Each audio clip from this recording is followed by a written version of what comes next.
The year is 2004, and we have just seen a rough cut of the third Harry Potter film, Harry Potter and the Prisoner of Azkaban. We are playing the role of meddling movie producers, and we're here to talk about what we like about the film, but ultimately what we would fix about it. Cue the intro.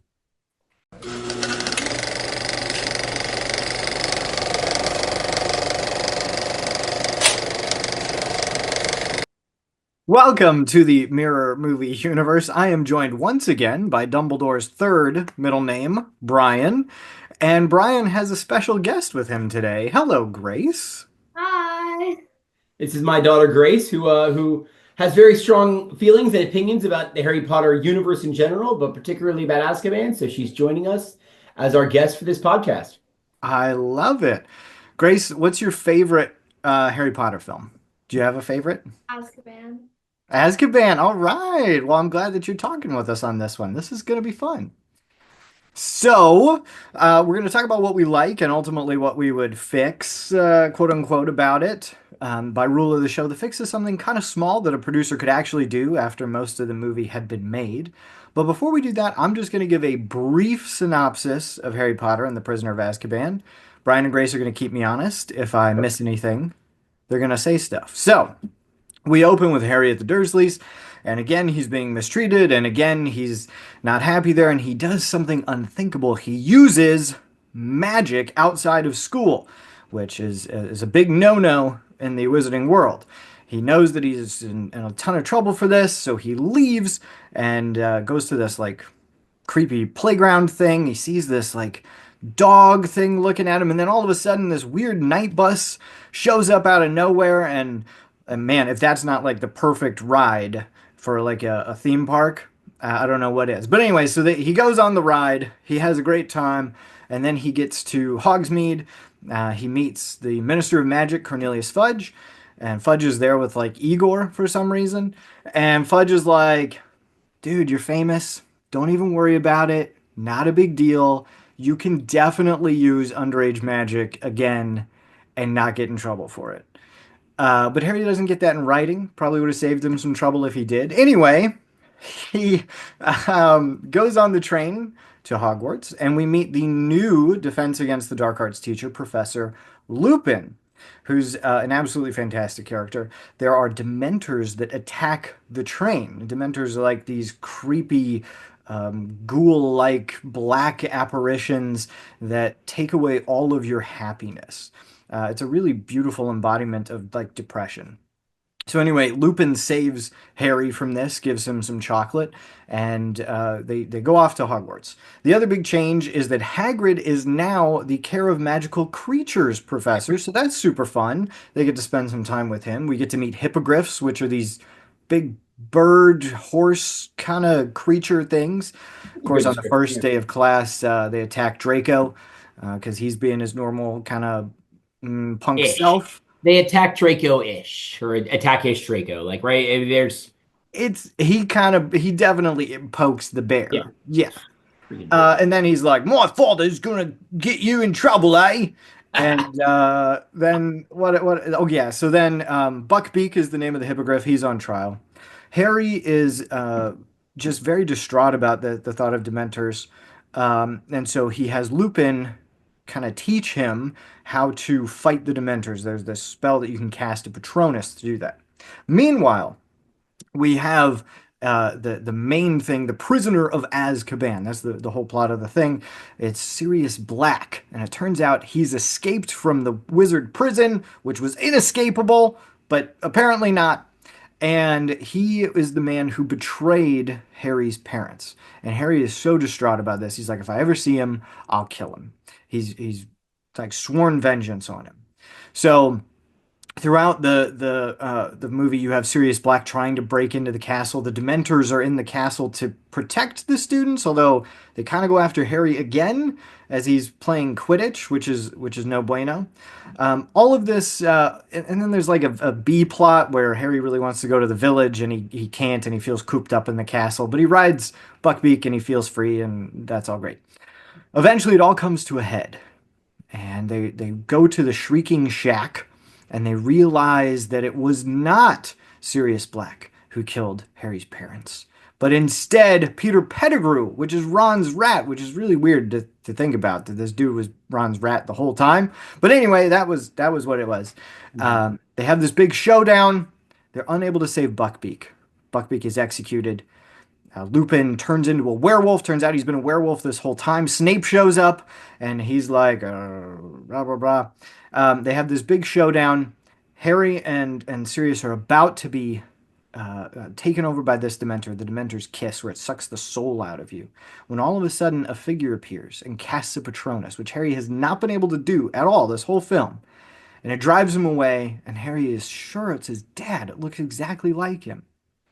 They wake up in the hospital wing. Ron's got a broken arm or leg or something from this whomping willow tree, Mhm. which was where the entrance to the Shrieking Shack was. And then Harry and Hermione use a time turner that Hermione's had this whole time to go back in time. 3 turns should do it. And they do save Buckbeak and Sirius Black because it turns out he's a good guy the whole time, and it's Harry who casts a Patronus. And then at the end, he gets gifted a broom and he flies off. And that is the movie. Did I miss anything big? Yeah, so the only two things I would add is one, a very important plot point is that Sirius, they find out Sirius is Harry's godfather. Um, Oh, which sort of adds to the betrayal that Harry feels that Sirius had committed against his parents. Not only was like the best friend, but he was so close. They made him Harry's godfather. yeah. Which then, of course, like reaps benefits later on in the story when Harry now feels like he's got a piece of his family back. He gets one person that sort of cares about him. And then it starts also, this movie introduces divination class. Oh, Um, yes, with and Professor it's sort of like, Trelawney. oh, are you gonna say it? I You want to was. describe divination? I don't know how to describe it, but I know like they're doing forget what it was, but the teacher looks at Harry's well, they have to switch the partners have to switch bowls and Ron looks at Harry's and he shows the teacher and the teacher goes my boy you have the grim. Hmm. Which starts this long sort of series of predictions of Harry's death, it become increasingly comical as the story goes on. But Harry begins to start taking them seriously, and they sort of like plant a seed in him that he's terrified he's about to die. Um, but it's like the joke that keeps on giving because it's like it plays its role as comedic relief throughout the story, but it's introduced in book 3 or movie 3. Yeah, Yeah, but I think that's it. awesome. Great job, Dan. Thank you. So, Brian and Grace, what do you like about Harry Potter and the Prisoner of Azkaban? Yeah, so I'll go first, Grace. Do you, or unless you want to dive in. Right? Oh, okay. So I'll give Dan a little breather, just like he gives me when I give the stories. Thank So you. there are several things that I really, really like about this story. Um, or like, even the way that the movie's made. I think it was Alfonso Cuarón Yes. who directs it. Who is himself always has these really, I mean, we could do another podcast on Gravity one day because I have so many thoughts. And that movie grips you in such profound ways. Hmm. But Alfonso Cuarón does a really great job of like transitioning and sort of building a sort of playful world throughout the story. And it really is a kind of playful movie. Not quite in the way that it's like it feels like a kid's movie, the way the previous one did. But there's all these little transitions that he does. And I remember one where you're like going to Quidditch, but it starts by following like an umbrella in the sky, and then umbrella's getting thrown in the wind, and then you realize there's a big storm, and then it sort of like the camera shoots down into the Quidditch match. Which is like cool transitions where it follows the seasons by like a little leaf as it's falling and like falls onto the ground by the weeping willow. So just like a really interesting, the movie has a very different feel than all the other movies in the series. Yeah. Um, because of Alfonso Cuarón's like distinct way of approaching the story. So I really liked that. Um, there are several things that I really appreciated, and I feel like I keep going back to it every time I talk about a Harry Potter story. Um, but the fact that Hogwarts is his home, and they include this one scene that absolutely could have been cut, and I'm so glad it didn't find its way to the cutting room floor. Where it's at the beginning of the movie and it's, I don't know, 45 seconds where all the boys in Gryffindor, so Seamus and Dean and Ron and Neville Hmm. and Harry, obviously, they're all sitting around and they're eating these like chocolates, and they make like little animal sounds with them. And they see which one, like, oh, he's a lion, he's an elephant, and one gets like steam blowing out of his ears. And they're all just sitting around laughing and playing. And it's fun. And you can see Harry Potter is lighthearted and happy. And it's just this really right, and the kind of happiness that isn't like profound or sentimental, but that kind of happiness that just you exist right in your world. Like, this is where I belong. And he's at the place where he really belongs, and he has friends, and he has, frivolity and just a lighthearted happiness. And this moment really captures this. Um, and the camera sort of zooms out and it's storming outside. And then I think, if I remember right, you even see the Dementors as like zooms further out. Hmm. This notion like, yes, Harry's happy in this protected little world, but there's like danger looming behind the scenes. So I really liked that. There's another scene that I thought was really great on Emma Watson's part, and also in the way that like the director like teaches these actors to sort of portray this. When Harry Potter, so he finds out that Sirius was his godfather and that he's the one that betrayed his parents. His Yeah. parents are dead because Sirius betrayed them and gave this information to Voldemort, which you find out later in the movie, of course, wasn't Sirius. It was actually Peter Pettigrew. yeah, Peter Pettigrew, but he goes by Wormwood? No. Worm. Tail? Wormtail. Thank you, Grace. Good job. So he goes by Wormtail. And when he takes his invisibility cloak off and he tells Ron and Hermione, like, he was my godfather, he betrayed them. And then it shows Hermione, and Emma Watson is brilliant here. She sort of intuits the gravity of the situation. And like you can see it on her face that she like understands with pity and empathy exactly how Harry, who's never really had a family and who might have a family, but even the family he does have out there is the reason he doesn't have the rest of his family. And there's this, even in her face, you can see that she sort of grasps the weight of this moment and what it must mean to Harry. And I just thought it's a brilliant little moment, worth paying attention to if you go watch it again, because it really is powerful the way that it's shown on screen. So those are just some of the things I really liked about Azkaban. What do you think, Grace?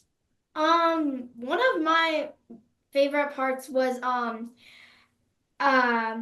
after Lupin and Sirius have the fight, Sirius and Harry are at a frozen lake, and like Sirius is basically dying, and across the lake Harry sees a Patronus charm, and he is like convinced it was his father, and and the all of the Dementors like circle around, and they're like sucking the happiness out of Harry and Sirius.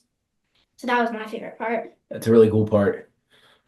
Yeah, it's Yeah. really well done, and the music there is beautiful. John Yeah. Williams does a great job with that, and it's a very tense moment because you're not sure what's going to happen. Like Harry is probably going to be okay. He's going to be in the next movie, but Sirius, we don't know. We don't know if Yeah. he's going to make it. And that's a really beautiful moment there. Yeah. Is this the last one that John Williams scored? Yes, Yeah. yes, I it think is. so. And it's a different score than the first. It was much darker. I mean, he really Mhm. matches the style of the film. But yeah, this is the last one that he did. Yeah. What do you think, Dan? What did you really like about this story? So I let me start by calling out some actors who did a great job because I like to do that in every one of these. So first off, I think David Thewlis and Gary Oldman are so good as Mhm. Lupin and Sirius Black. Like so good. They're old friends and both have been really beaten down by the world. Like Lupin is disheveled and he's kind of on the fringes of wizarding society.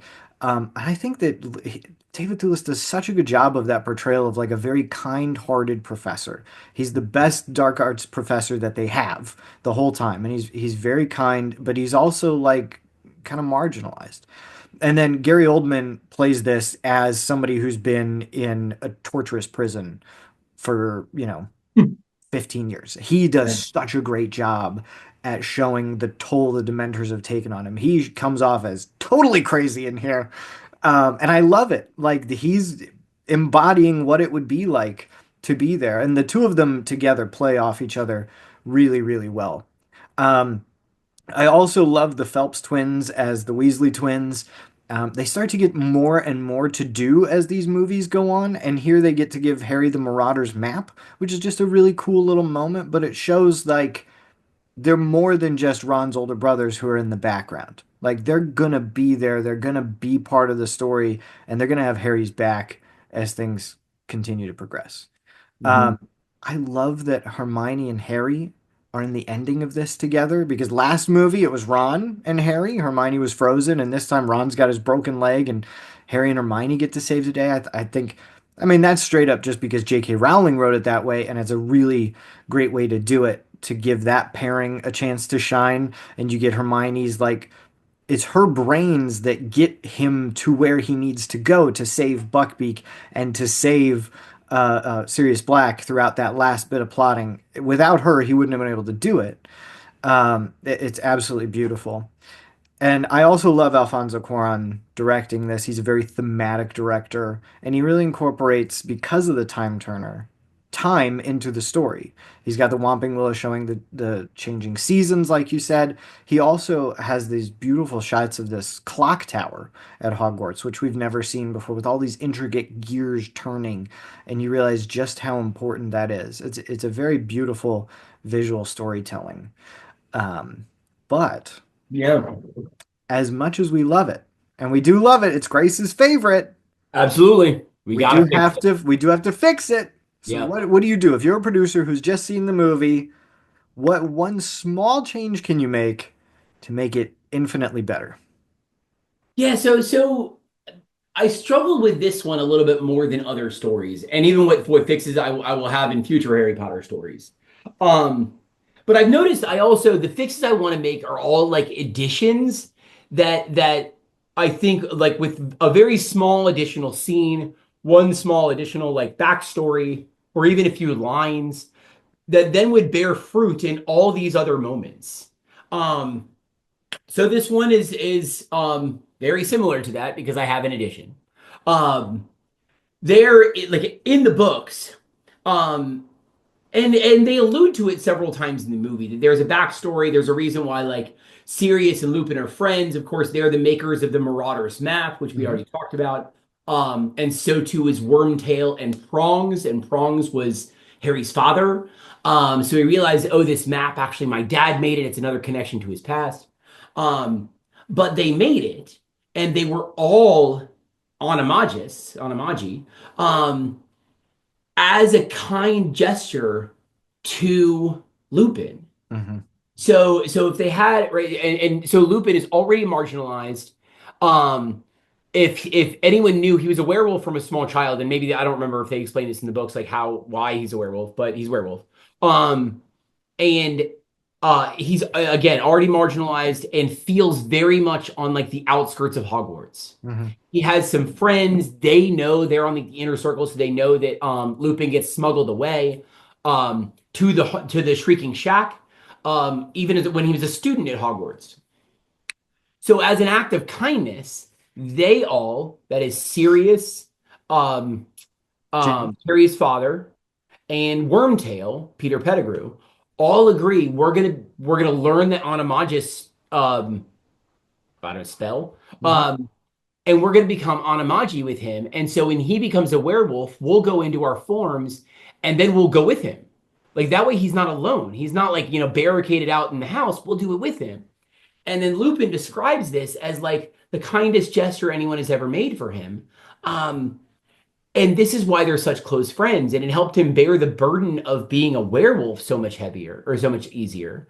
And it brings them all, they get into like shenanigans. They do what like kids do, and they're like sneaking out, and they're nobody knows who they are because they're all animals. And so they wander the forest, and they get into like just good fun that children do. Um, and this is why Lupin is so kind to Harry. I mean, of course, he's just a kind man, but his father and Sirius um, were so kind to him at this really low moment. And that if they had portrayed this sort of Lupin's just sort of anguish at being alone at Hogwarts as a child, and that they did this thing to sort of make him feel like he belonged more and not allow him to be alone. Then, as we fast forward, and Lupin then thinks Sirius was betrayed, so his closest friend betrayed him also. He thinks Wormtail's dead. He's lost Harry Potter's father. Um, he's been sort of alone since then. He's back into the marginalization that he was before he had them. And then he gets Sirius back. And then they realize Wormtail's the betrayer and he's still alive.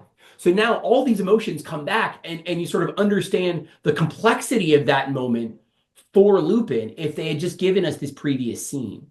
So I would just shoot that scene with some child version of these characters, and that way we can let this future moment land when he realizes Sirius is still alive, Peter Pettigrew is still alive, and they got the betrayal reversed. Peter Pettigrew was in fact the person that betrayed them, and Sirius took the fall. So that would have been my one fix. I think it's a brilliant fix. Like really, you and like you said, the map ties into that with all the kind of code names they have, and that's lost in the movie, but it's so integral to the book. So I love bringing that scene in a little flashback. That's awesome. I love Yeah. it. How about you, Grace, Grace? what do you have? What would you do? I would add more detail to when Harry and Hermione go back in time to like basically like see what happened and like how they could fix what has already happened and how to help Sirius. I would add a little bit more detail because I know I got really, really confused on how they went back in time. Mhm. So I was asking all of these questions. So I would add a little bit more detail to like how they're doing it and then um like why. Uh-huh. They do I sort of like leave it hanging a little bit. I agree. Yeah. If they give you a little bit more detail there, in that like, hey, she's got this time turner, and if you turn it a few times, that like 1 hour each goes back. Um, and what happens, like they sort of insinuate this that the whole world blows up if you meet your older self. You can never see your older self. But again, if they tell us why, you hmm know, if you meet your older self, it would create this paradox in the universe. And time travel depicted in any story is always a little wonky. You have to sort of establish rules, and you know, each Star Trek did it one way, and you know, each story, you know, handles time travel in a different way. But I agree. A little bit more detail to describe, like, okay, what's going on here? Where are we at in the story? Could really add value to that. I agree. In the book, it's set up as kind of a mystery as to how she's able to take all these classes, and in the movie, they kind of drop that. They have like once where she just kind of shows up. So does Mhm. the time turner just make you show up somewhere? Like that's a little bit weird. So I love that. Just having like a little explanation, maybe with like her and McGonagall or something, or Dumbledore, where they're giving it to her and explaining this is what it is. You have to promise to only use it for your studies, da da da da da, outlining the rules because like the mystery isn't there, and so we don't get any setup. And then at the end, she just kind of pulls it out and she's like, "Oh, I just have this thing," and you're like, "What?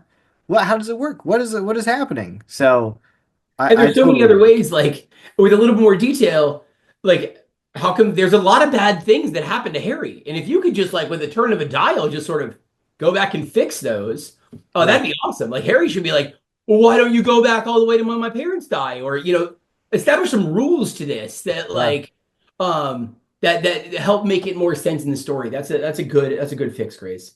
And Dumbledore even tells Hermione like a few turns will do Hmm. before he leaves the room. Yeah.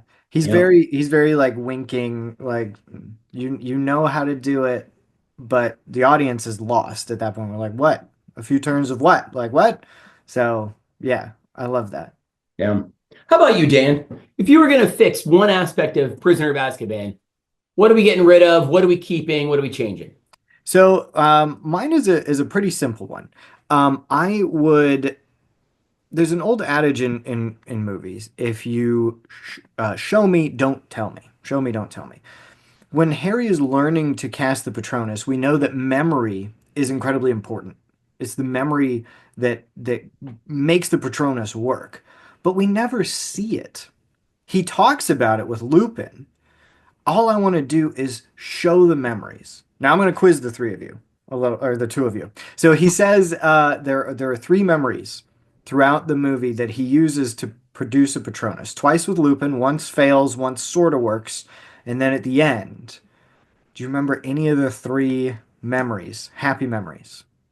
The first time he rode a broom. Yes, that's the first one. First time he rode a broom, which he fails at. I don't I remember. bet. Hold on, give me a second. Was it has to do with his parents? Yes. Was it looking into the mirror? The mirror of It wasn't the Mirror of Erised. He says it's this memory of like when he was a baby. He's not even sure if it's real, but he that's what it was. I remembers remember his that line. parents. I don't even know if it's real. And he's like Yes. powerful. And he goes, yes. And then the third one is the memory of Sirius Black saying, "Hey, maybe you want to come live with me," which is such a powerful moment for him because it's getting him away from the Dursleys. Mhm. And so when if you can just show me those things, and here's the crazy thing, you've already filmed them. You filmed him flying the broomstick 2 movies ago. Just put Mhm. that in. Show him flying the broomstick, have it fade to black. He wakes up on the floor, and then Lupin says, "That's not nearly strong enough. That's not nearly strong enough." Show his parents. You've got B-roll of them from other movies. Just show a little snippet of that and then show that memory of him talking to Sirius, which was only 5-10 minutes earlier in narrative of the film in film time, but it shows just how important that is to Harry because that's the other thing you kind of lose that without that inner monologue of Harry. Like he reacts very cool and collected. But that moment means so very much to him when Sirius says, "You can come live with me." And I know that they don't know what's going to happen yet, but it does set up some things that's going to happen later and how impactful Sirius's death is because it's not just an ally, it was his escape. Uh-huh. And so show me those three things. Show that the last one is so powerful that it creates this Patronus and drives away the Dementors. That's my fix. Yeah, I love it. I could not agree more. And that it's again one of those fixes, and I'm always sensitive to this, and because we talked about it in the previous two podcasts, how so much that could have been lost in the first two movies were included, but they bear fruit for the next 7 or 8 movies. Um, and that's one of those things that could have borne so much fruit. That it's he can cast this Patronus, but his happiest thought, the happiest memory in Harry's whole psychology is the thought that he could go live with Sirius. Yeah. That he'd have a home, he'd have a family, he'd be away from the Dursleys, he could be normal and live in the magical world permanently. Like, and that, I mean, again, would drive it home more in movie 4 when he's sort of separated from Sirius and always looking for his advice. In movie 5 when we lose Sirius, and it drives Harry to nearly like the dark side, where he's quite tempted to we'll get into that couple movies from now. But it would bear so much fruit. I love that fix. Thank you. Well, audience, this is your chance to sound off in the comments. Did you get confused by the time turner shenanigans too? Do you want to see those memories of Harry's, or is it enough that he talks about them? And do you want to hear more about the adventures of the previous generation at Hogwarts with James and Lupin and Sirius and Peter and all of those guys? Let us know what we missed. Let us know what you like about it. All of that stuff, write it down. And stay tuned because we're going to be doing the Goblet of Fire next. So thank you everybody for joining us today. Grace, any closing comments, thoughts, anything? Not really. Did you Well, have thank fun? you for Yeah. being here. I'm Good. I'm Thanks. so glad that you did it. You did a great job. All right, everybody. God loves you. And And so so do do we. we.